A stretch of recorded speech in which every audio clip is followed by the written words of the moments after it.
Lord Lamont, former Chancellor, can't be dismissed, talks about the daily avalanche of institutional propaganda is becoming ludicrous, he says, and pitiful. Important institutions are being politicised, I think he's talking about the Bank of England here, and used to make blood-curdling forecasts. A governor should be careful that he doesn't cause a crisis. That's fair enough, isn't it? It was an incredibly dangerous intervention. You know, the core job of the Bank of England is to ensure financial stability. That's it. That is their job. So to get involved with some kind of purely speculative, what might happen, what might households do, what might businesses do, that's just not inside their remit. They're not there to promote financial instability, and that's what they've done. Committee member, the Labour MP Pat McFadden, to liken Carney to an unreliable boyfriend. Unfortunately for the governor, that is a term that stuck with him, and the reference there was that he was sometimes hot on the economy, sometimes cold on the economy, but clearly was guiding towards rate hikes. Well, now, turning to the actual state of the economy and what the report says, if you look at the OBR, one of the points they make is that Britons have never been more over-borrowed for longer than we are now. I think £58 billion of borrowing net by British households at the moment, going up to £68 billion by the end of the decade. That must be a really, really serious threat to an economy which is still not growing very fast. A huge torrent of verbal ordure has poured on your head since you took this decision. And I've read some of the quotes, there are plenty more. You may have heard Andrea Leadsom saying it was a very dangerous thing to do. So why, in short, did you feel that you had the right and indeed possibly the duty to wade into what is a British political argument? Understand there's a lot of passion on all sides of this debate. Central banking isn't a passionate business. It's subjective, it's analytic, it's evidence-based, and the judgments we take, and I would emphasize the we, these are judgments taken by independent committees, 9 members on the Monetary Policy Committee. Those judgments are carefully considered. And those judgments only reflect our remits, our mandates, the issues we have to deliver. So we have to deliver the inflation target. We have to look out over... So you can talk about inflation and so forth, but not about sovereignty. Exactly. The issues around the referendum are much, much broader than the issues that concern the Bank of England. So when we look, and the Monetary Policy Committee with the most recent forecast, its most recent decision, and crucially, its most recent letter to the Chancellor about bringing inflation back to target, we have to talk about the trade-off between inflation and growth. And that trade-off could be very different in a scenario if the UK were to remain in the European Union versus one if it were to leave. Sure, but by doing this, you have linked yourself very, very closely to the Chancellor, George Osborne, and the Treasury view, and yet you are supposed to be independent. We're absolutely independent. It is an independent committee, and we're not linked to the bigger questions about the longer-term economic impact of being in or out. What we're doing is we're identifying risks around leave, and we're taking steps as an institution to mitigate those risks. But Lord Lamont, former Chancellor, can't be dismissed, talks about the daily avalanche of institutional propaganda is becoming ludicrous, he says, and pitiful. Important institutions are being politicised, I think he's talking about the Bank of England here, and used to make blood-curdling forecasts. A governor should be careful that he doesn't cause a crisis. That's fair enough, isn't it? Jacob Rees-Mogg, who is a Tory MP taken seriously in the House of Commons, called on you to resign as a result of this. When you saw all the headlines and you saw the reaction, was there a moment when you thought, do you know what, I think I have overstepped the mark? No, absolutely not. Central banks are independent in very specific areas for a reason.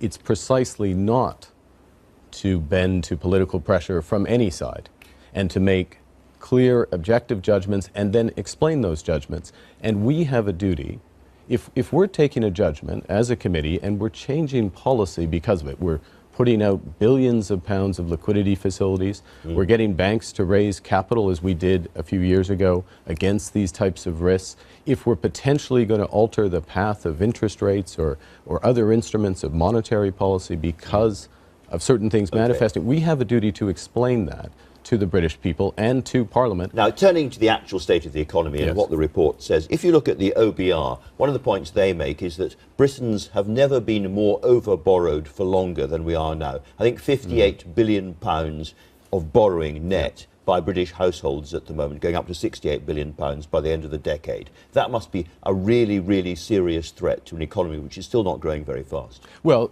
okay, there's several things there. First, I think we should look at the expansion as a whole.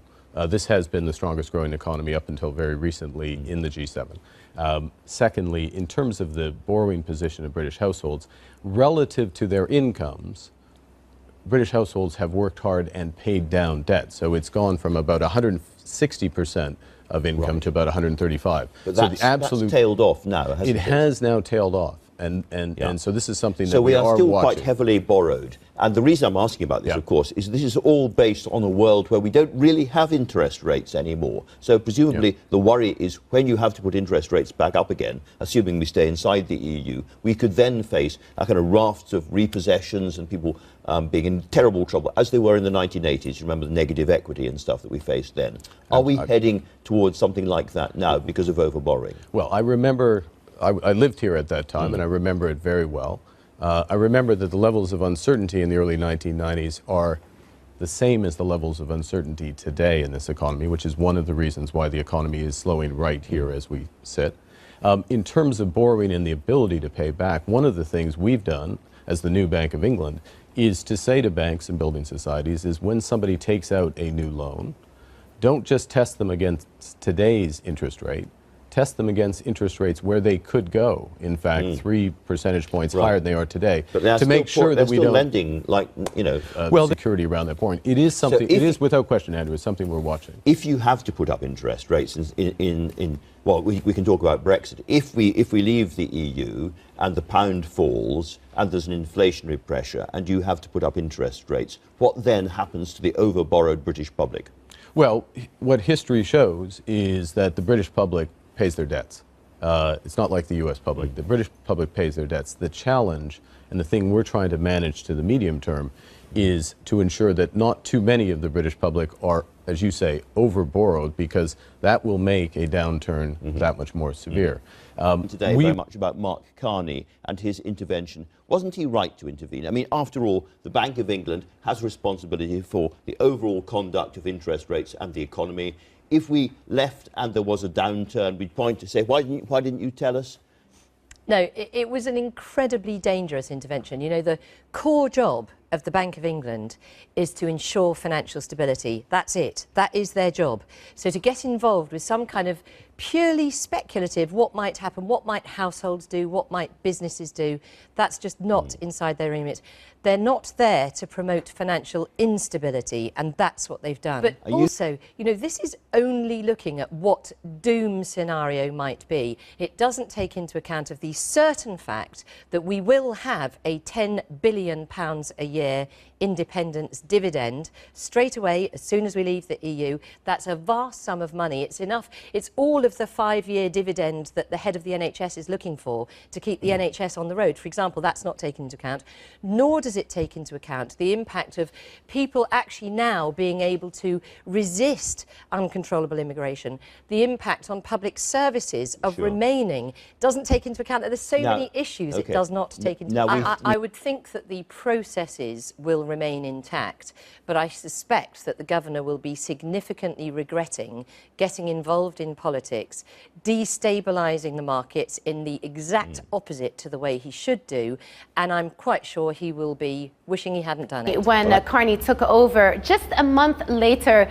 the Bank of England introduced something called forward guidance, a bit of a break from his predecessor Mervyn King there, saying that rates were going to be on hold for as long as the unemployment rate was above 7% and they didn't see signs of wage growth. Well, in subsequent months, the employment rate started dropping, unemployment rate started dropping, wage growth picked up, which prompted the Bank of England governor in June 2014 to give that very famous Mansion House speech saying that the first rate hike could happen sooner than markets currently expect. That came with a bit of a hawkish surprise to the markets, which also prompted a Treasury Select Committee member, the Labour MP Pat McFadden, to liken Carney to an unreliable boyfriend. Unfortunately for the governor, that is a term that stuck with him, and the reference there was that he was sometimes hot on the economy, sometimes cold on the economy, but clearly was guiding towards rate hikes. Well, because as we know, the country was gripped by discussions over what would happen on a Brexit. And indeed, in June 2016, we had that Brexit referendum. The Bank of England had previously put out multiple forecasts, a prognosis on what would happen to the economy were Brexit to materialize.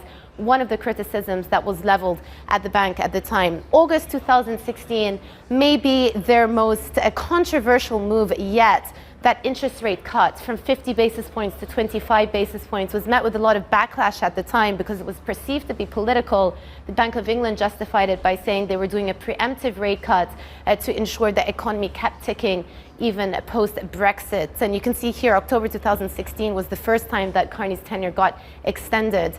Now, interestingly enough, only about a year later, the Bank of England actually reversed the cut post-referendum, and they hiked rates back from 25 basis points to 50 basis points, also guiding to limited and gradual rate hikes in the future. People assumed that that meant 2 to 3 hikes a year. Wasn't actually the case. It took them another year to hike to 75 basis points, and obviously rates have been there ever since. Some mixed signals on the economy, but recently the signs and the language coming out of various MPC members, including Mr. Carney himself, are a little bit more cautious on the outlook here.